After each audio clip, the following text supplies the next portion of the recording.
Morning guys, welcome back to the channel and welcome back to another video. I know this is not the video you was expecting. My next upload was going to be the Mini. I've been on the phone to the paint shop and the bumper will be finished this evening, so it's ready for collection tomorrow. So I will be doing that final upload on that Mini.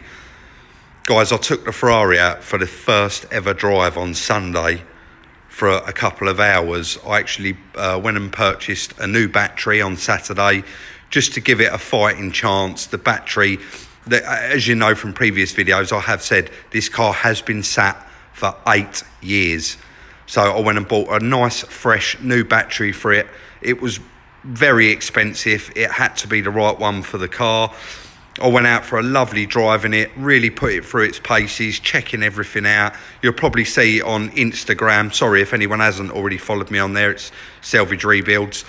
I did put a little video on there where I propped the phone up and I was out having a little drive. Guys, I broke down. Very, very embarrassing.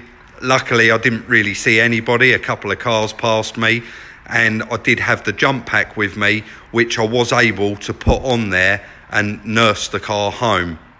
The alternator, actually the battery light come on, the battery went completely flat and the car started really playing up. I turned it off and it wouldn't restart. That's when I noticed that the battery was gone.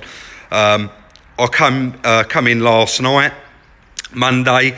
I took the under tray off. As you can see, it's lying under the car. That was probably the most time consuming part because you can't put the car on the ramp or jack it up and remove that. It literally covers the whole of the under of the car. So you've just got a few inches you have to squeeze under there and take all the 10 mils out, drop that tray down to get to the back of the engine, because the alternator, I am just gonna pause. Sorry, I did just pause there because I'd had to go around and open the engine cover.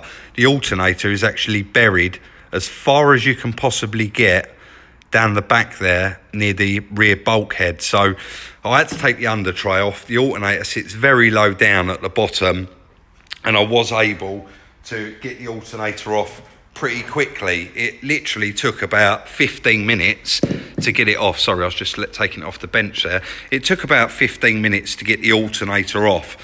And I actually run this alternator straight round to the local auto electricians, which is Dave Patrick's. They've been around for years. I've always used them and the whole motor trade does locally. But he actually bench tested the alternator under load and the alternator is performing exactly how it should. I went onto the Ferrari forum last night, went through the various threads on there, finding out what the SP is with these alternators. And the alternators are, some of them are faulty. Other people have said it's the main fuse, it's the battery light fuse on the battery, the charge line. So basically, I'm now going to put the alternator back on and just go through and find out what's actually happening with why it's causing the battery to die. I am going to have to diagnose it because the car is booked to go back into the paint shop on Wednesday, which is tomorrow, and they're going to flat and polish the whole car. And then I have arranged for a detailer to come round, look at the car. Sorry, I will spin this round. To come round, look at the car and give me a price on detailing the whole car. And then I can get the cover on it, get it put away for the winter. So I'm going to get on now, get this alternator fitted back on there, and then we'll start doing a bit of troubleshooting. And as usual, I'll just keep coming back throughout the video, letting you know how far we've got, what I've found, and what we've tested so far. A little bit of an update, guys. I've got the alternator back on. I did just want to mention, I've changed quite a lot of alternators in my time. This actually took about 5 minutes to put back on. It's absolutely incredible how easy it is and the access that you get. It was literally two 17mm bolts holding the alternator and one 13mm just for the electrics, and it was straight back on. That hasn't made any difference. I've put it on. I have still got the fault, so I'm now going around just basically taking off the cover for the fuse board in the front here. I've checked every single fuse. I've got the tester there. I'm now moving to the inside. I'm going to have to remove this cover, completely check all of those fuses. Once I've done that, I'll be moving to the other side. There is 3 or 4 fuse boxes, so there's quite a lot of work to do, but I am determined to find this fault today, hopefully, and just try and get it nipped in the bud, because the last thing I want to do is break down in this car. And as you can see, I still haven't had it cleaned, and it is so irritating how dirty the car is. It'd be really nice to get it completely finished. So I'm going to carry on, get this cover off. Once I have found the fault, if I do find it, obviously I'll put that on camera as well. Right guys, so that's the whole passenger side behind the passenger seat. Let me just turn that light on. It's bloody terrible, no light. Right, I've just literally checked, oh, the battery must be dead in the torch. I've just literally checked every single fuse, relay. You see I've got a piece of sandpaper there. I've cleaned up some of the edges on them just to make sure that they've all got 100% contact. So I didn't actually find any blown fuses there. I'm now going to move on to behind the driver's seat and do exactly the same. Check through all those and see how we get on. That's now all the driver's side completely stripped out. I've gone ahead, gone through every single one of the fuses this side, checked them all, checked them on the meter. I've given them all a little clean up, and yet I still haven't come across a blown fuse. I'm going to ring around now, make a few calls, probably try and speak to Mike at Pro Sport. If I don't have any luck there, I shall call Kent Eye Performance. Hopefully they'll be able to help me out. I don't like to ring up people and bother them too much. It is nice to try and fault find and actually find the problems myself, and then I know what's caused it, and I haven't bothered anybody. Obviously they're all working, trying to earn money for a living, and they could do without me calling every 5 minutes. So I'm going to carry on just basically going through it, and I will just keep coming back in and out. But as of yet, absolutely no luck at all. And the issue seems to be, I've just had Chris in here doing a bit of fault finding with me, and the battery light, if you look down in the bottom left there, it comes on and then goes off. That battery light should not go off until the car is running. And I've checked it on Chris's van, I've checked it on my Fiesta, and I've checked it on the truck, and they all seem to stay on until that goes out. So I'm going to crack on and just get underneath here and just keep checking through. Right guys, I think we're now getting somewhere. I've just stripped out the footrest and tunnel there in the driver's footwell where you'd park your passenger leg, and I've actually found this red wire on its own coming out of the loom, and as you can see in the end of it, the wire's actually broken off, and I've just checked it and it has got 13 volts coming out of it. So this is definitely an issue. There also at some point was an aftermarket stereo fitted, and there is some quite horrible speaker wires and an aerial. I have found the original aerial up the back there, so I will be cutting out all of them wires. It is quite straightforward. I changed a lot of stereos when I was younger, and changing the wires around to make certain stereos fit different cars, like aftermarket stereos fit cars. So that is all quite straightforward stuff, and I'm going to get involved and get all that taken out.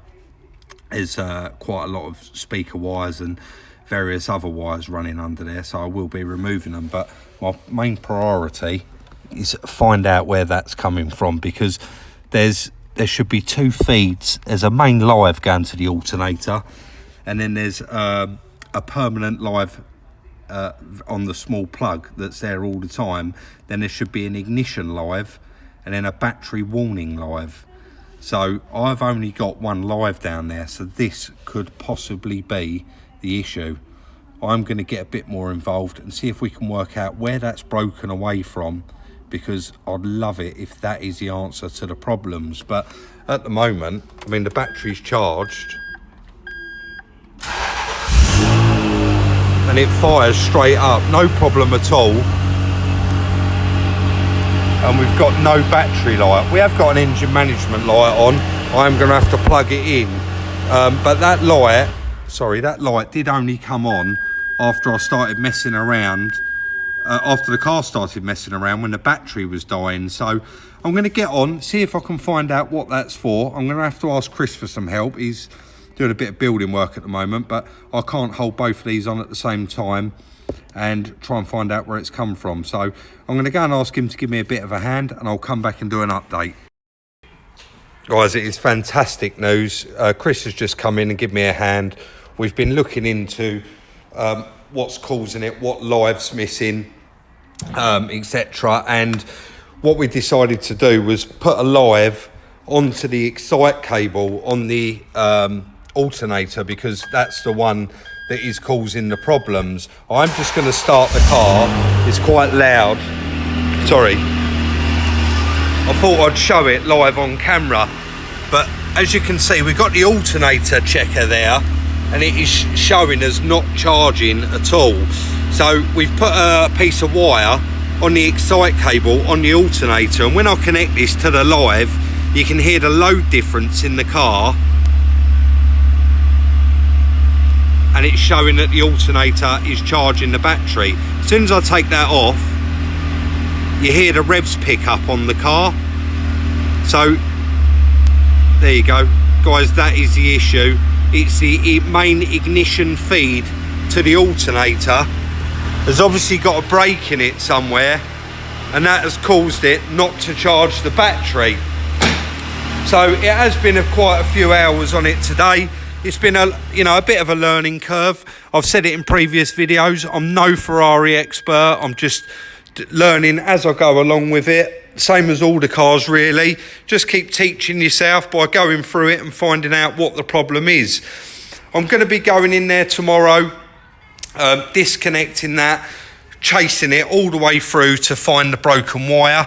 As you can see, the alternator is literally here on the car, which is about here in line with this side skirt, and the bulkhead is literally 6 inches in front of it. So it's a very, very short loom. I've looked on the forums and they said there is an upgraded loom. They do have problems with these, but I don't think I'm going to be buying a new loom. We got some heat-proof casing here, so we are going to be fitting a new wire once we find the break in it. This is a real good wire. So yeah, we have found the problem, and that is about it. It's quite good that I've stripped all this out. It was quite mucky in here, and a lot of these Ferraris, the last one I had was the same. It's still got the original plastic on the carpets, and unless you take them all out, you can't actually remove it. So I can go ahead, get all that out, and give this a real good clean up tomorrow. And like I said about somebody's put an aftermarket system in it at some point, a stereo system.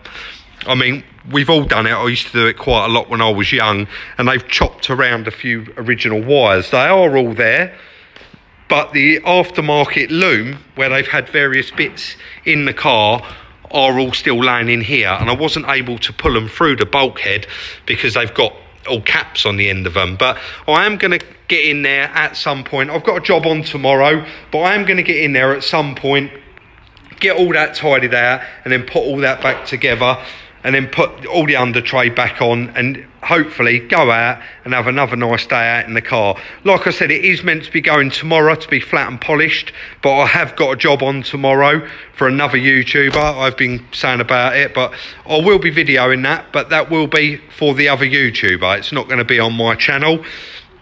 Yeah, so guys, let me know if you want another update on this car.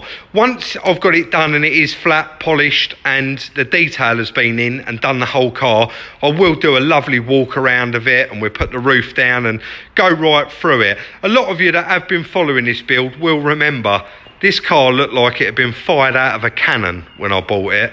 And it's come on leaps and bounds. It looks absolutely incredible now.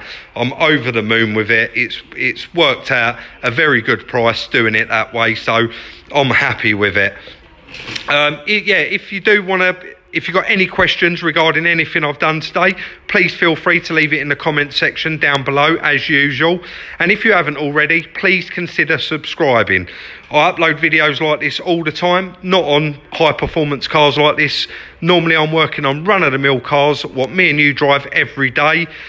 rebuilding salvage, doing mechanical work, etc, etc. If you haven't already, follow me on Instagram. It's Salvage Rebuilds, where I do small little sneak peeks, and I've done a little video of driving this car just to let you know what I'm up to when I'm not recording and uploading a film.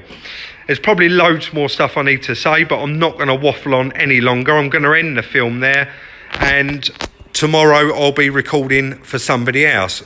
So yeah, thank you very much for watching, and I'll see you in the next one.